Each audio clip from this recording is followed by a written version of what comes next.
What is going on, guys? In today's video I will show you the top 10 best builds in Path of Exile 2. So in this guide I will give you a quick overview of each setup. Then I will explain what gems and upgrades should you focus on. Then as well we'll see what is the best gear and how to get it for both the leveling and mid game. And then finally we will go over the passive skill tree, stats, your skill rotations, and even what charm should you use, so we would be able to get the highest damage possible and much more. And if you're looking for any of these builds on the website, then click my link in this video's description or the pinned comment.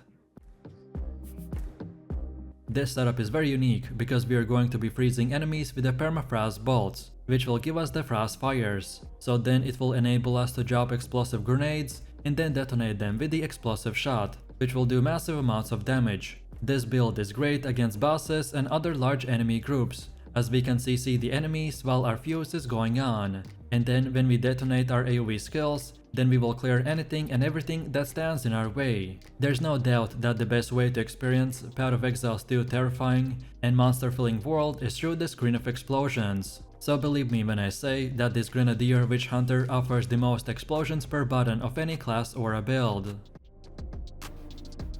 This setup is super fun and has insane amount of lightning damage. Also, as you can see, it is one of the most visually impressive builds in the game, as the sorceress paralyzes and destroys monsters with a barrage of lightning. Our build has insane mobility and great speed farming potential, shredding through the maps and very hard content with ease. The Archmage with the Lightning Conduit and the Spark skills together make up the bulk of our insane DPS. At some point in the later game, some lower geared players might run into a mana problem, but lucky for us, the sorceress has many tools to address this problem. And with optimized gear, we need nothing more than just a single stat roll on our weapon or the gear to completely solve this issue. So if you want to fill your entire screen with the sparks of lightning and speed clear through hundreds of enemies in few seconds, then this is the build for you.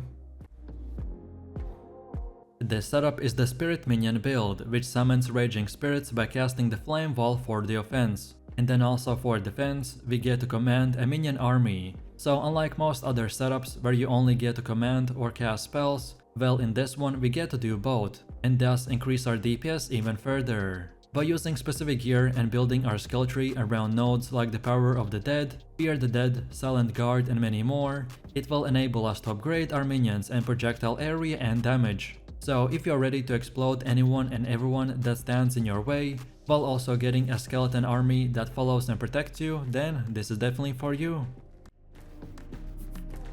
This build got a recent nerf, but with just few slight adjustments it is still very powerful. So the Invoker Monk is very unique, because we are going to be utilizing the Tempest Fury for the huge speed and distance buffs to then proc a cast when shocked and summon hundreds of lightning balls to then strike the enemies around. It also utilizes the cast on critical to occasionally spawn Orb of Storm to increase our CC and DPS potential even further. As far as the gameplay loop goes, so for bossing or large rare enemies, we want to start by engaging with the Vaulting Impact and then hit enemies with the Tempest Fury. This combo will utilize a huge attack distance and fill our entire screen with the lightning balls that do big damage. And then if the enemies are not still dead from this, then we can now follow it up with the Enfeeble and then the Tempest Belt. As I mentioned, our Tempest Bell plays a huge role on our DPS, so you want to spam it as much as possible.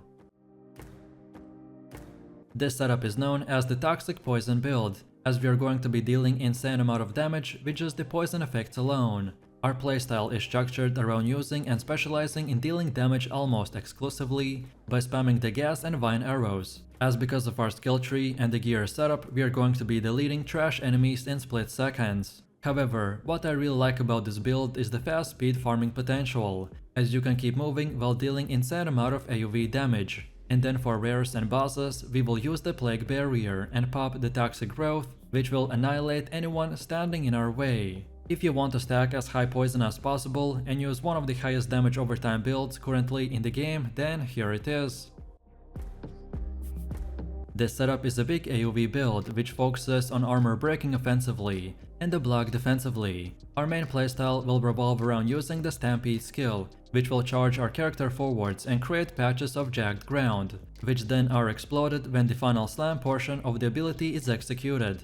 By us using the Ancestral Warrior Totem with the Jagged Ground support gem, this will now create 2 patches of the Jagged Ground, per each use and will also explode the Stampede, so we will be able to basically one-shot huge amount of grouped up enemies. Then also for leveling and mid-game we are going to be using a two-handed mace, and taking the Anvil's weight and imploding impacts for the first two ascensions. While then later on, when we have enough strength, we will invest into the Giant's Blood Keystone, which will unlock the ability for us to use a two-handed weapon in just one hand, so then we could use a shield on our offhand.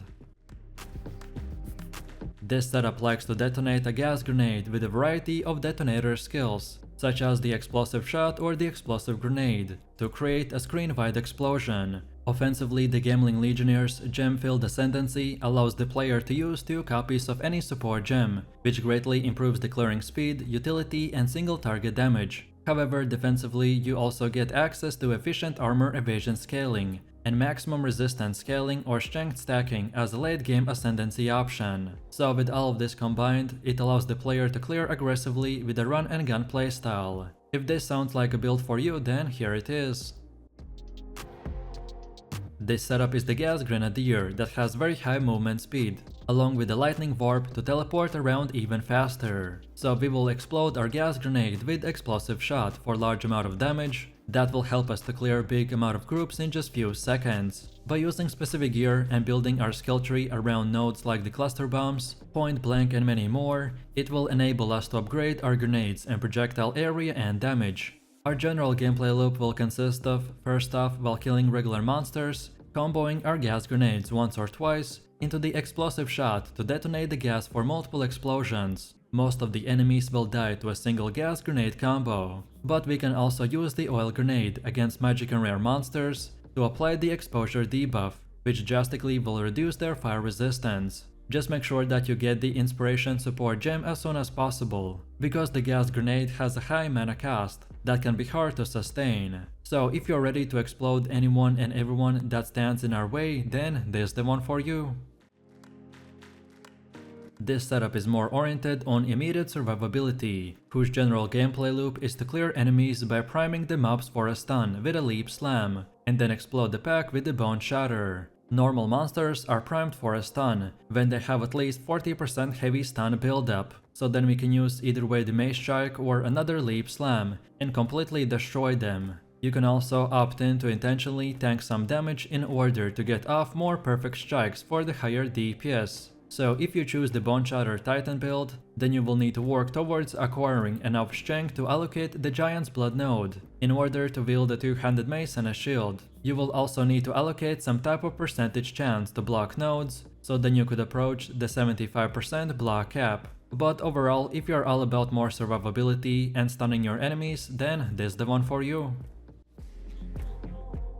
Very early on in the game, the Supercharged Slam and the Time Freeze got a huge nerf, so the setup had to adjust to make it relevant again. So now, the best Chronomancer builds use the Time Snap and Hammer of the Gods, which makes this new combo deadly. Hammer of the Gods is long cooldown ability with a huge damage, and normally you can cast it once every 24 seconds with no cooldown recovery. But because of the Chronomancer, we will be using nodes like the Ultimate Command and skills such as the Time Snap. So now you will get the option to reset all of your cooldowns. On top of this, a node called Now and Again will also improve the Hammer of the Gods by granting 33% chance for skills to not go on a cooldown. So pretty much, as you can tell, because of these resets and cooldown reductions, we will be able to spam the Hammer of the Gods pretty much 24/7, thus making our damage very high. This build's general gameplay is to build up stun with the Sunder or the Leap Slam if needed to move. Then once you have heavy stun boss, then now you can use the Seismic Cry and the Infernal Cry. And now just use the Hammer of the Gods until it goes on cooldown. And then finally pop the Time Snap, and then from here just rinse and repeat. If you're looking for a melee battle mage build, then here it is.